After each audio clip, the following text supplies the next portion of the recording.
it's a balance between like owning your blessings and your success and the path that you've been on and the things that you went through to get what you have, and remembering where they came from. I think when you're living in your purpose and you're blessed enough to feel like what you're doing every day is something that you're supposed to be doing, that's a blessing, and you got to live in that, and all the other things around it start to make it complicated. And but I think the success and stuff just magnifies who you really are.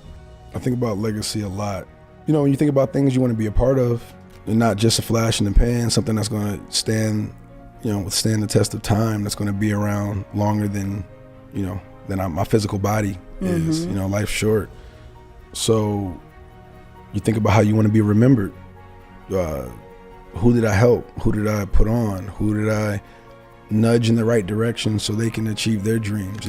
Those are things that I think about, a lot. For me, I never had a plan B. Once I didn't go to college and I moved out to LA, I was like, man, this is it. This is all I really got. There was one moment in my life, I remember right when I was going to Jack in the Box, trying to get a job, I gave my last check of everything, my savings, everything. I had nothing left. I was like, cool, this is it. And I was like, if it doesn't happen this month, I'm going back home to Jersey and I'm gonna figure it out. I'm gonna figure it out. I don't even know what I'm gonna do. I'm gonna figure it out. I love food. I might, become a chef or something like that, whatever. Something I could do every day and love. I love to eat, whatever. And then I booked Red Tail. So that was a bad story, whatever. That was my moment of saying, F it. It was like, okay, cool, this is all I got. After this, it's over. If it doesn't work out, I'm moving back to LA. And in that moment of me saying that and like thinking that, I got the job that gave me the opportunity to stay in LA just a little bit longer. Then after that, it was just like things just started to flow. So that's like the mix between how I feel about that moment of like telling somebody like, hey, it's time to give up, and then my moment of being like, hey, maybe it's my time to give up. I don't mind going to like hunt for my food. I think it's fun, that competition. And I know as one point in time where I really hated it, and then I started to become more confident, and I guess small successes built up your confidence. And now then you don't really mind going to auditions anymore. It's just like, once I saw opportunity in, there was no plan B. So you have to start to strategize a bit and start to daydream and manifest and think about the things you want to do. Or if I ever get the opportunity, this is how I'll do it. And I just stuck to the plan, and obviously plans change and they evolve as new opportunities and situations arise. But, the core of what I was trying to do kind of remained the same. Watching, Denzel and Will Smith and Tom Cruise and Leonardo DiCaprio, watching these guys and the choices that they were making and how people were receiving them. And I just always wanted to be an example or have a career where people looked at and been like, he's doing it the right way. I could meditate and pray anywhere. I could be in an airport. I could be in the shower, sitting there. I sit down with the water running over me. And for me, that's my calm. That's my moments where I'm not on my phone. I have to worry about it ringing, who's texting me. I have to worry about somebody knocking on the door. Mike, I need you for this. No, that's my time. And I sit down there and I focus on it. And I think that helps me in business situations. It helps me with negotiations. It helps me with building companies and producing. Producing is what? Connecting the dots, connecting people, connecting projects and ideas and making them work into one thing. So that means you have to convince or you have to get people, individuals to all believe and buy into one dream. You know what I'm saying? And feel like it's beneficial for them. Honestly and genuinely. It's not manipulation. It's not like maliciously trying to take advantage of anything. It's imposing your will and with the greatest of intent to see something through to the finish line. And that's something that I've always kind of focused on from a young age, and I feel like it helped me out a lot in my industry and personally. So I got a strong group of women in my life that tell me what's up. Getting in certain situations, they always kind of keep me grounded and confident in who I am, because they know me, regardless of what the media or whatever wants to spin it into some other. They know me, they know my heart, they know what I'm about. So when it comes to like choosing roles, it's like, okay, is this dope? Is this dope? I've been legit fortunate to have great people around me, and I kind of set the tone as I don't need no yes men around me. Like I need people to tell me like it is. Like we all collectively have this goal in mind of what could be. if we just stick to the plan and be patient and strategic, and that's kind of always what it's been. Focus on the things that you want to have happen. You know, the thing about meditation and being very spiritual is trying to be in line with the universe, with vibrations, with what's going on in the outside world. So it's like, you know, for me, learning how to send my energy off into the world to accomplish the things that I want to see happen.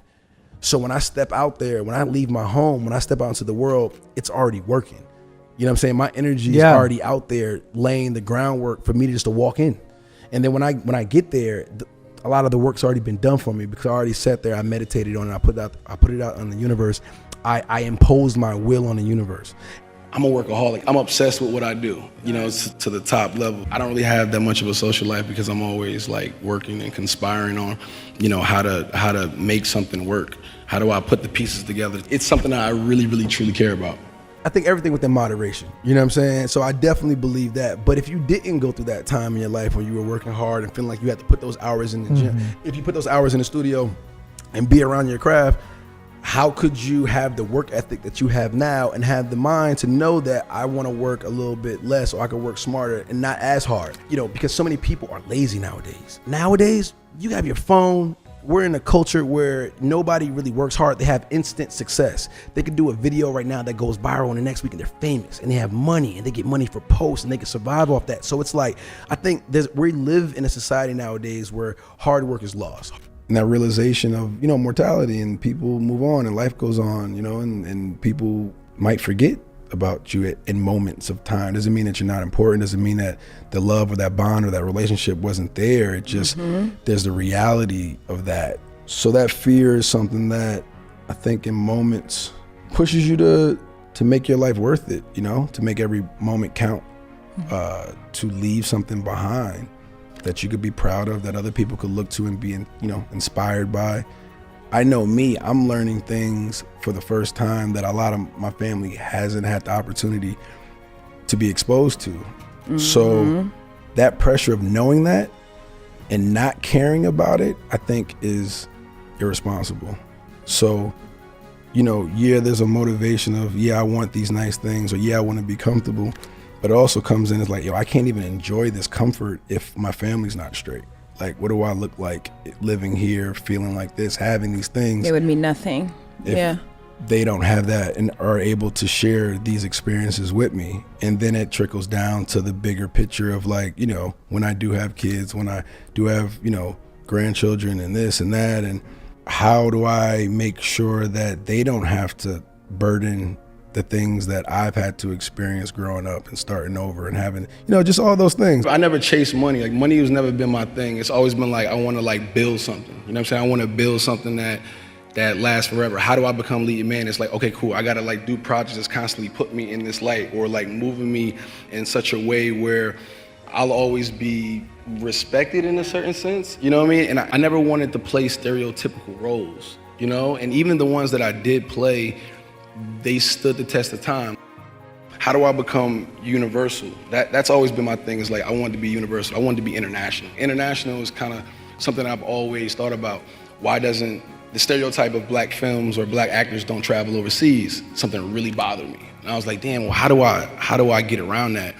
It's a fine line between being passionate, obsessed, and like never giving up on your dream, and being realistic about certain things. It's weird because you almost have to be insane a little bit to have such blind faith in something that you can't see. There have been times where people give up right before they about to get whatever they need to get. Like, damn, you right there, you right on the door. And it's always the toughest when you're like right there, when you're about to say, I'm about to walk away. But then if you would have kept going just a little bit longer, everything would have opened up for you. So it's like it's a real fine line between, you know, walking your path and saying that I'm done. For me, there comes a point where you got to be real with yourself. Also look at yourself in the mirror and be like, okay, maybe this isn't for me. Let me figure out what is for me. And then, you know, once you're going down that path, you rarely go down one path and be like, okay, this is what I'm going to do and this is the end all be all. You go down a path, and then as you're walking, you might get pushed this way or pushed that way. That might end up being your calling. You know, like you try, you know, you shoot for the stars, you know, but if you miss, you're still up in that space, you know. So like you got to just, you know, you got to have trust in yourself and just go for it.